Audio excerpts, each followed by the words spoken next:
जोहार दोस्तों, आप सभी को आपका अपना चैनल नागपूर्णिमा फाउंडेशन में स्वागत है। आज के इस वीडियो में हम लोग चर्चा करेंगे मौर्यकाल और मौर्यकाल से संबंधित झारखंड में जो है उस पर हम लोग आज चर्चा करेंगे। तो सबसे पहले हम लोग को ये देखना है कि मौर्यकाल का जो कालखंड था ये कब है और इस कालखंड में क्या क्या मेन भूमिका रही है उसको भी हम लोग चर्चा करेंगे, ताकि हम लोग का जो झारखंड के संदर्भ में देखेंगे तो समझने में आसानी होगी।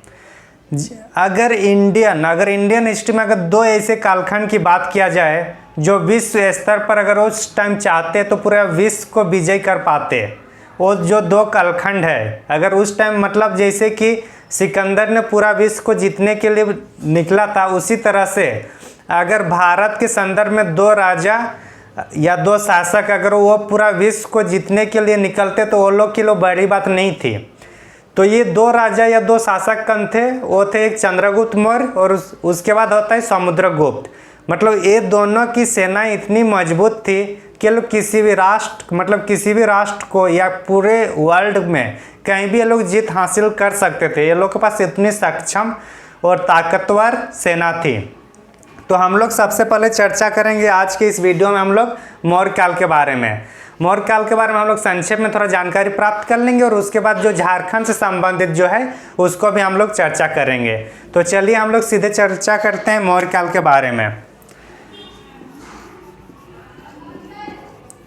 मौर्यकाल, इसके पहले के अगर वीडियो आप लोग नहीं देखे हैं तो उसको जरूर जाकर एक बार देख लीजिए। इनके पहले हम लोग प्रागैतिहासिक काल से शुरू किए थे, झारखंड के ऐतिहासिक स्रोत से शुरू किए हैं। उसके बाद हम लोग जो मतलब प्राचीन काल में जो हुआ प्रागैतिहासिक और ऐतिहासिक सब किए हैं। अब हम लोग जा रहे हैं मौर्यकाल में आ रहे हैं। इसके पहले वाला हम लोग धार्मिक आंदोलन के बारे में चर्चा किए हैं। तो आज का जो टॉपिक है ये मौर्यकाल होगा। ये 322 से लेकर 185 BC इतने से इतने इनका कालखंड था मौर्यकाल का। मौर्यकाल का जैसे मतलब शुरुआत होती है तो इसका संस्थापक कौन है? मौर्यकाल का संस्थापक जो है वो हम लोग का कौन है? चंद्रगुप्त मौर्य।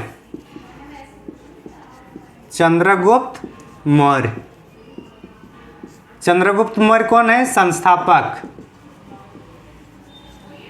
ठीक। उसका बेटा कौन आता है? चंद्रगुप्त मौर्य के बेटे होते हैं हम लोग का बिंदुसार। कौन? बिंदुसार।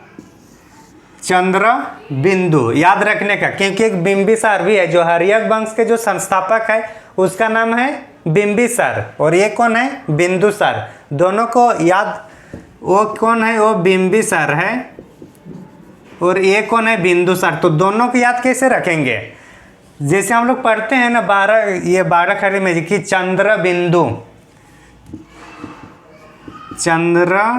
बिंदु या फिर चंद्र बिंदु, ये वाला जो हम लोग यूज करते हैं। तो चंद्र ये हुआ और ये बिंदु हुआ, तो मतलब दोनों एक ही में आएगा। तो इसका मतलब क्या है कि हम लोग याद कैसे रखेंगे? चंद्रगुप्त का बेटा कौन हो रहा है? बिंदुसार। तो समझ में आ गया? चंद्र बिंदु से याद रखना है। चंद्र बिंदु, चंद्रगुप्त और बिंदुसार याद आ जाएगा। तो ये बिंबिसार वाला कंफ्यूजन अब नहीं होना चाहिए किसी को। और बिंदुसार का बेटा जो होता है ये होता है अशोक, जो महान सम्राट जिसको माना जाता है वो है अशोक। तो ये तीन कालखंड जो तीन शासक है इनके बारे में संक्षेप में जानकारी रखना जरूरी है। और अंतिम जो शासक है, अंतिम शासक कौन है? बृहद्रथ। दिख रहा है ना? बृहद्रथ ये है अंतिम शासक। कौन सा? मौर्य वंश का। तो संस्थापक हम लोग देख लिए, जो हेड है चंद्रगुप्त मौर्य।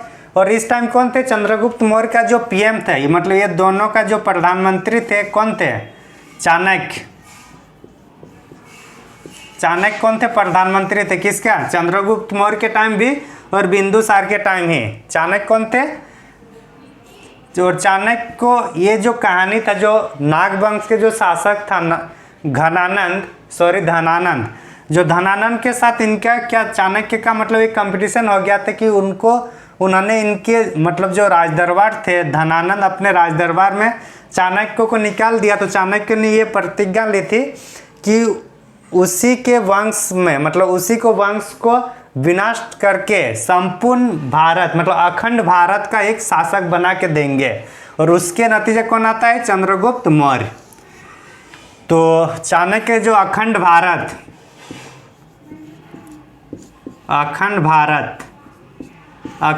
का लक्ष्य था। और अभी जो हम लोग अखंड भारत जो बात में हम लोग करते हैं कि अखंड भारत बनाएंगे, तो अखंड भारत कहाँ से है? ये हम लोग का चंद्रगुप्त मौर्य के टाइम जो भारत का पूरा मतलब अफगानिस्तान कंधार से लेकर जो हम लोग का इधर थाईलैंड इधर वाला पूरा जब आ जाता था, मतलब एशियन कंट्री, ये सबको मिलकर अखंड भारत कहा जाता था।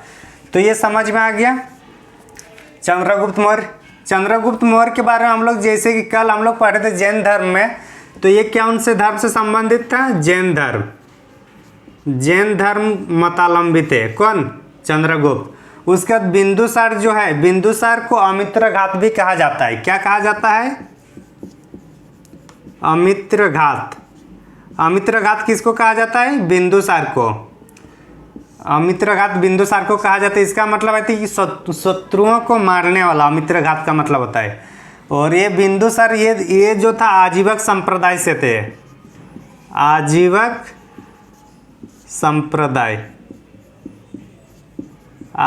संप्रदाय से कौन थे? बिंदुसार। अशोक जो थे ये हम लोग का बौद्ध धर्म से संबंधित थे। बौद्ध धर्म।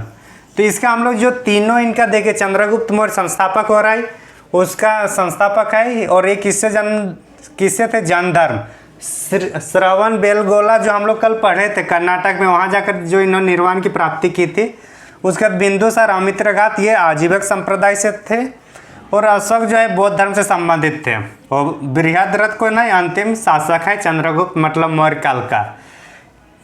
ये जो मौर्य काल को मतलब बनाने में या मौर्य काल को इतिहास में लाने का सबसे बड़ा योगदान किसका था? चाणक्य को क्या कहा जाता है? कौटिल्य भी कहा जाता है इसको। इसका दूसरा नाम कौटिल्य। और क्या नाम है इसका? और एक नाम है विष्णुगुप्त। तो ये सब एक बार हम लोग मतलब जो मेन जो शासक है उसके बारे में हम लोग एक बार देख लिए इसमें।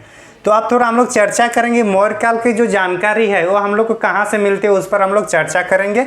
और उसके बाद हम लोग झारखंड के संदर्भ में पढ़ेंगे। तो चलिए हम लोग चर्चा करते हैं कि जो मौर्य काल है, मौर्य काल मतलब 322 बीसी से लेकर 185 बीसी के बीच जो मौर्य काल थे, इसका जो सामाजिक संरचना या फिर इनका बोलेंगे शासन व्यवस्था जो था वो केंद्रीकृत ना होकर विकेंद्रीकृत था।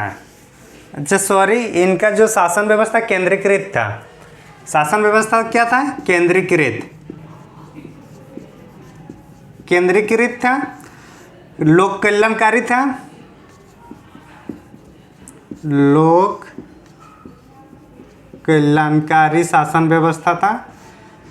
लोक कल्याणकारी शासन व्यवस्था मतलब इसके संदर्भ में चंद्रगुप्त मौर्य बोलते हैं कि एक राजा का सुख अपने प्रजा के सुख में ही है, तो इसलिए राजा को प्रजा के लिए जो सुविधा है वही काम करना चाहिए। ये कौन बताया है?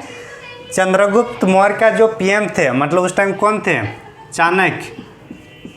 चाणक्य का कहना था ना।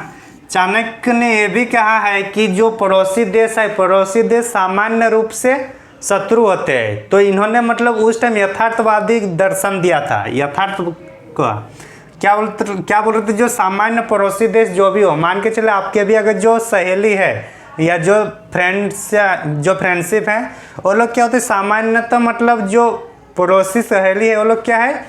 वो आपका शत्रु है। क्योंकि कंपटीशन हम लोग किसके साथ कर रहे हैं? अगल बगल के साथ ही कर रहे हैं। तो इस तरीके से इन्होंने कहा। और इसी के संदर्भ में चाणक्य को मतलब भारत का मैकावली कहा जाता है। चाणक्य को भारत का मैकावली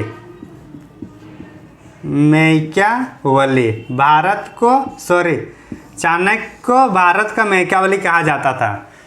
चाणक्य ने जो दर्शन दिया था मतलब अपने शत्रुओं का जो पड़ोसी है वो सामान्य रूप से शत्रु है, ये मंडल सिद्धांत के तहत दी गई थी। मंडल सिद्धांत। और ये सब इसमें कहाँ मिलता है? ये सब इनका जो लिखा गया है अर्थशास्त्र, अर्थशास्त्र में ये सब की जानकारी हमें मिलती है। तो मौर्यकाल की जो जानकारी का स्रोत होगा, तो हम लोग पहले किसको देखेंगे? अर्थशास्त्र। अर्थशास्त्र हम लोग पढ़ लिए। अर्थशास्त्र, ये अर्थशास्त्र जो है ये कोई इकोनॉमी वाला अर्थशास्त्र नहीं है, ये है हम लोग का राजनीतिक व्यवस्था से संबंधित है ये अर्थशास्त्र। ये समझ में आ गया किसका है? चाणक्य का है। दूसरा हम लोग जो देखेंगे वो हम लोग इंडिका। कौन से? इंडिका। इंडिका किसके है? मेगास्थनीज की है, मेगास्थनीज। इसका हम लोग का काम नहीं है, अब इसको मिटा देते हैं। मेगास्थनीज का क्या है? मेगास्थनीज की बुक का नाम है इंडिका। इंडिका एक्चुअली, ये जो मेगास्थनीज है ये एक्चुअली का किसके राज दरबार में थे?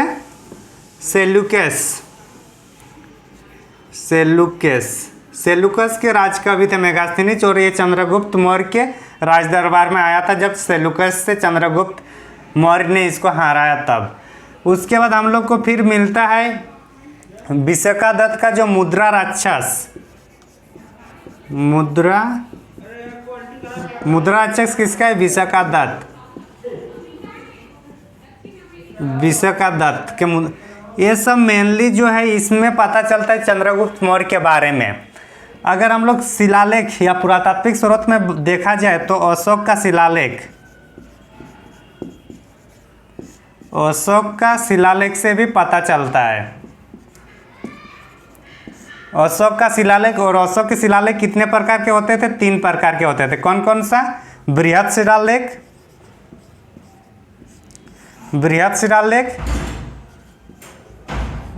लघु शिलालेख, और एक होगा कौन सा? बृहद, लघु, और जो गुफा में होता था गुफा शिलालेख, गुफा अभिलेख। अच्छा, गुफा में जो होता था गुफा शिलालेख।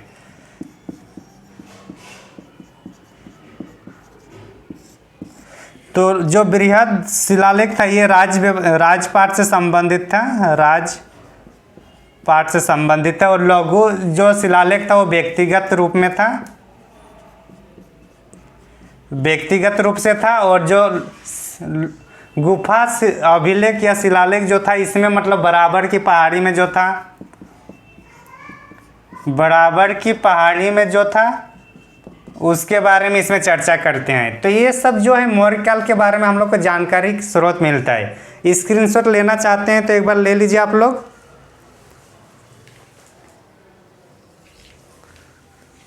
अच्छा, बृहद शिलालेख ये वाला हम लोग का नीचे वाला पोर्शन नहीं दिख रहा है तो इसको मैं ऊपर में दिख लेता हूँ।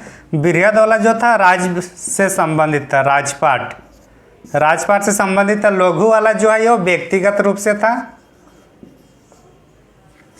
लघु वाला किससे संबंधित था? लघु शिलालेख व्यक्तिगत रूप से, उसका पर्सनली जो था वो था लघु शिलालेख। और गुफा शिलालेख बराबर की पहाड़ी में जो लिखा हुआ है सुदामा झोपड़ी, कर्ण चौपार झोपड़ी जो है उसमें संबंधित है। बराबर की पहाड़ी, ये बराबर की पहाड़ी कहाँ पे है? बराबर की पहाड़ी हम लोग का कहाँ पे? कमेंट करके बताइएगा। तो इस तरह से अगर आप लोग इसको कमेंट ये करना है तो ले लीजिए स्क्रीनशॉट। आगे हम लोग चलते हैं। फिर इतना हम लोग सामान्य जानकारी रखना चाहिए। जब हम लोग झारखंड का इतिहास में जब मौर्यकाल को पढ़ेंगे तो हम लोग इसको देखेंगे। इसमें और एक चीज़ हम लोग को जानना जरूरी है जो हम लोग को रिलेट करेगा, जैसे कि जो शिलालेख है, शिलालेख में जो शिलालेख है अशोक का शिलालेख हम लोग देख लिए। और अशोक के शिलालेख में जो 13वां शिलालेख है, 13वां शिलालेख में क्या है? ये हम लोग का झारखंड में हम लोग टच कर रहे हैं। 13वां शिलालेख में क्या है? आटविक जनजाति का नाम है। आटविक जनजाति का नाम है। एक्चुअली ये जो 13वां शिलालेख है ये सबसे बड़ा शिलालेख भी है। सबसे बड़ा शिलालेख।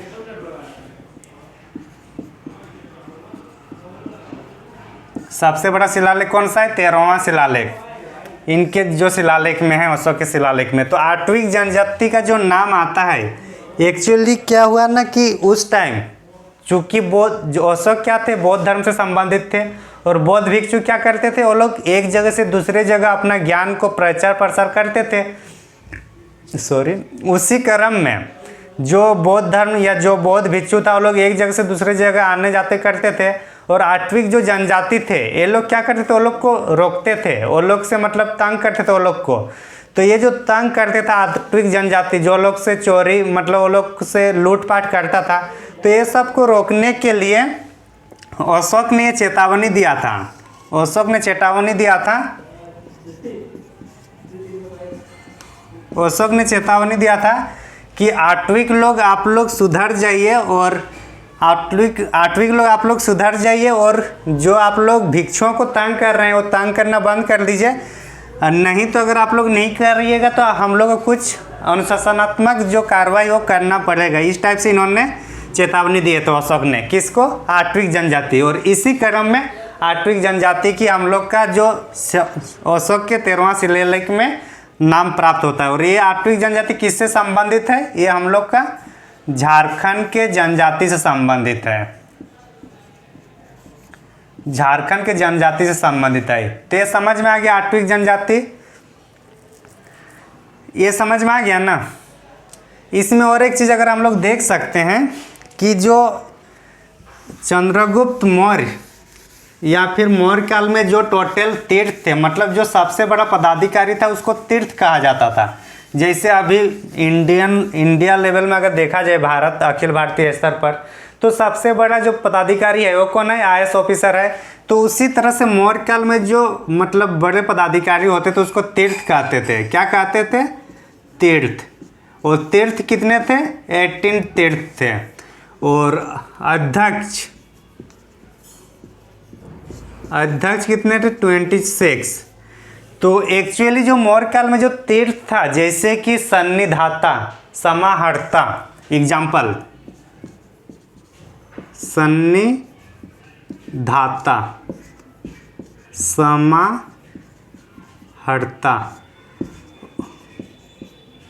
आठविक, तो ये सब क्या है? ये सब एक तीर्थ है। तो इस तरह से करके मतलब 18 तीर्थ थे जो शासन व्यवस्था, जो डिपार्टमेंट था वो अलग अलग डिपार्टमेंट को चलाते थे। जैसे समाहर्ता, अभी भी हम लोग अभी कोई भी DC ऑफिस जाते हैं तो वहाँ क्या लिखा रहता है? उप समाहर्ता। तो ये समाहर्ता कहाँ से आ रहा है? मौर्य काल से। और इसका मतलब है कि राजस्व इकट्ठा करना, राजस्व इकट्ठा करना, ये हम लोग समझते हैं। सन्निधाता मतलब जो कोष जो अनाज का जो कोष है, अनाज का जो भंडार है उससे संबंधित है सन्निधाता। और आठवीं क्या है? जनजाति से संबंधित है,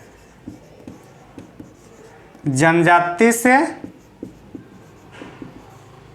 संबंधित। ये सब क्या है? डिपार्टमेंट है। और डिपार्टमेंट का हेड ये है। इस टाइप से कितना है? 18 तीर्थ है।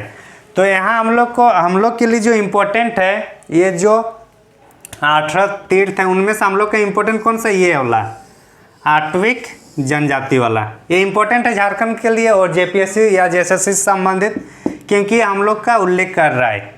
और ये अध्यक्ष कितने? 26। ये हम लोग को जानना जरूरी नहीं है कि कौन कौन सा है इसमें से, हम लोग का जो जरूरी है इसको हम लोग देख लिए। तो मौर्य काल से संबंधित हम लोग ये सब जानकारी देख लिए हैं। मौर्य काल में और एक चीज़ है जो मतलब एक्चुअली आज की पढ़ाई मिक्स जो हो रहा है, एक्चुअली जो मौर्य काल में है, मौर्य काल में झारखंड से संबंधित क्या क्या है हम लोग उसको पढ़ रहे हैं। आज हम लोग पहले में संक्षेप में चर्चा कर लिए कि मौर्य काल में कौन कौन सा शासक है और उसका जो शासन प्रणाली है उसमें झारखंड की क्या भूमिका रही है या झारखंड से संबंधित क्या क्या उसके संदर्भ में है, उसको हम लोग आज की इस वीडियो में देख रहे हैं। तो हम लोग जो आठवीं जनजाति के बारे में हम लोग को समझ में आ गया। अब हम लोग ये देखते हैं कि मौर्य काल में अगर बोला जाए, मौर्य काल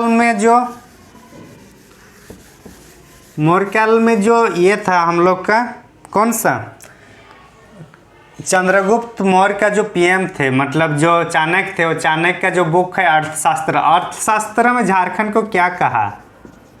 अर्थशास्त्र में झारखंड को क्या कहा, ये जरूरी है। तो अर्थशास्त्र में झारखंड को क्या कहा है? किक्कट प्रदेश ना, किक्कट प्रदेश, यही क्या है ना अर्थशास्त्र में। तो ये हम लोग को देखना था किक्कट प्रदेश। अगर हम लोग देखते हैं कि मौर्य काल के बारे में, मौर्य काल का जो ये समझ में आ गया ना, ये किसको कहा? झारखंड को। मौर्य काल के संबंधित में अगर इसको देखा जाए तो यहाँ पे एक परवहन एक त्यौहार है, इस मतलब राष्ट्रीय त्यौहार है, ये राष्ट्रीय त्यौहार इसको माना जाता था। और राष्ट्रीय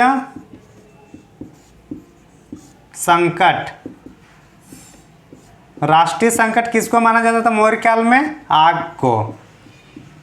आग मतलब आगुन, जो हम लोग आग बात करते हैं, उस आग को राष्ट्रीय संकट। और इसको राष्ट्रीय संकट कहने का उद्देश्य यही था कि जो भी मतलब राजधानी था, राजधानी जो पाटलिपुत्र क्षेत्र था जो मौर्य काल का, तो वहाँ पे जो टोटली जो बना हुआ महल था वो क्या था? काष्ठ, मतलब काठ लकड़ी से बना होता था, काष्ठ से बना हुआ रहता था, काष्ठ लकड़ी का बना होता था महल सब। और इसमें आग लगने का डर बना रहता था हमेशा, इसलिए आग को राष्ट्रीय संकट कहा जाता है। अर्थशास्त्र में हम लोग देख ली कि किक्कट प्रदेश कहा जाता है, वो हम लोग का जानकारी रखना जरूरी था, जो इम्पोर्टेंट है। और अगर हम लोग कुछ देखें तो झारखंड में एक जो अच्छा, झारखंड के जनजातियों के बारे में अर्थशास्त्र में और क्या बोला है कि जो जनजाति है, जनजाति के बारे में क्या है कि यहाँ की जो जनजातियों की जो शासन व्यवस्था है वो क्या है? गणतंत्रात्मक शासन व्यवस्था है। कौन सी? गणतंत्रात्मक शासन व्यवस्था माना है किसने? गणतंत्रात्मक शासन व्यवस्था किसमें माना है? अर्थशास्त्र में शासन व्यवस्था। ये हम लोग समझ में आ गया। जनजाति का जो यहाँ पे गणराज्य जो शासन व्यवस्था था, मतलब जैसे हो शासन व्यवस्था या मुंडामान की शासन व्यवस्था था, या जो भी इस टाइप से मतलब संथाल परगना वाला माझी परगना शासन व्यवस्था था, तो सब व्यवस्था क्या एक गणतंत्रात्मक शासन व्यवस्था था। इसको इन्होंने उल्लेख किया किसमें? चंद्रगुप्त मौर्य के जो वहाँ पे थे कौटिल्य, या फिर हम लोग चाणक्य के बुक जो अर्थशास्त्र में, उसमें कहा कि जो झारखंड में जो जनजाति का शासन व्यवस्था था वो क्या था? गणतंत्रात्मक शासन व्यवस्था था। यहाँ की एक नदी के बारे में उल्लेख मिलता है, और ये नदी है इंद्रनावक। कौन सी नदी है? इंद्रनावक। एक मिनट,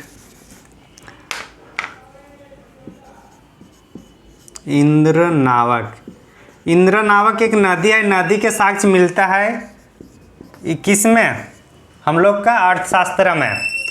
तो इसमें ये जो नदी है, ये नदी का जो क्षेत्र है, ये क्षेत्र का है मतलब ईब और शंख नदी के बीच, ईब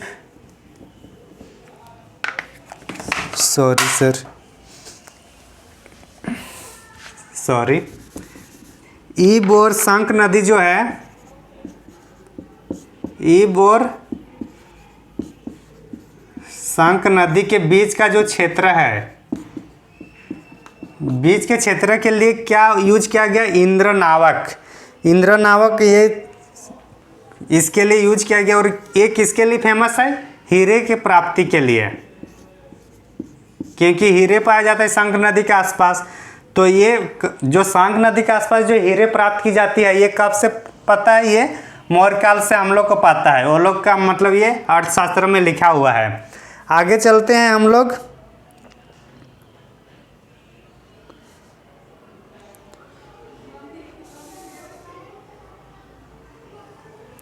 तो आगे हम लोग इसमें और कुछ खास नहीं है, तो हम लोग का मौर्य काल से संबंधित इतना ही याद रखना है जो झारखंड के संदर्भ में था। तो झारखंड के संदर्भ में अगर हम लोग इसको 2 मिनट में अगर कहें, तो सबसे पहले जो झारखंड से संबंधित जो हम लोग का मौर्य काल है, उसमें हम लोग को क्या याद रखना है? अशोक का 13वां शिलालेख, जहाँ पे उसमें आठवीं लिखा है, एक और लिखना है एक अर्थशास्त्र में जो किक्कट प्रदेश का उल्लेख किया वो लिखना है। और हम लोग का जो अभी हम लोग चर्चा किए इंद्र नावक नदी, ये हम लोग का ये कौन कौन से क्षेत्र को कहा जाता है इसको इंगित करते हैं, उसको हम लोग लिख सकते हैं ईब और संक नदी के क्षेत्र में। और उसके बाद हम लोग नदी के लिए वाला देख लिए जनजाति का जो शासन व्यवस्था है। तो ये क्वेश्चन पूछा जा सकता है कि जो चाणक्य का जो अर्थशास्त्र है उसमें झारखंड की जनजाति व्यवस्था के बारे में क्या कहा है, तो उसमें क्या कहा है गणतंत्रात्मक शासन व्यवस्था था। तो इस तरह से हम लोग आज के इस वीडियो में मौर्यकाल और झारखंड से संबंधित जो भी हम लोग के परीक्षा के दृष्टिकोण से महत्वपूर्ण है उसको हम लोग चर्चा किए हैं। आप लोग को ये टॉपिक कैसा लगा ज़रूर बताइए, और हमारे पढ़ाने की जो कला है या फिर जो पढ़ा रहे हैं उसको समझ में आ रहा है कि नहीं वो भी कमेंट करके ज़रूर बताइए। हमारा प्रयास यही है कि आपको मतलब आसान भाषा में समझ आ जाए जो भी मतलब परीक्षा के दृष्टिकोण से महत्वपूर्ण है। तो आज के वीडियो में इतना ही। Thank you for watching. और अगर आप लोग हमारे चैनल से जुड़ना चाहते हैं तो आप लोग हमें फेसबुक, टेलीग्राम और इंस्टाग्राम तीनों में आप लोग हमसे जुड़ सकते हैं। Thank you for watching.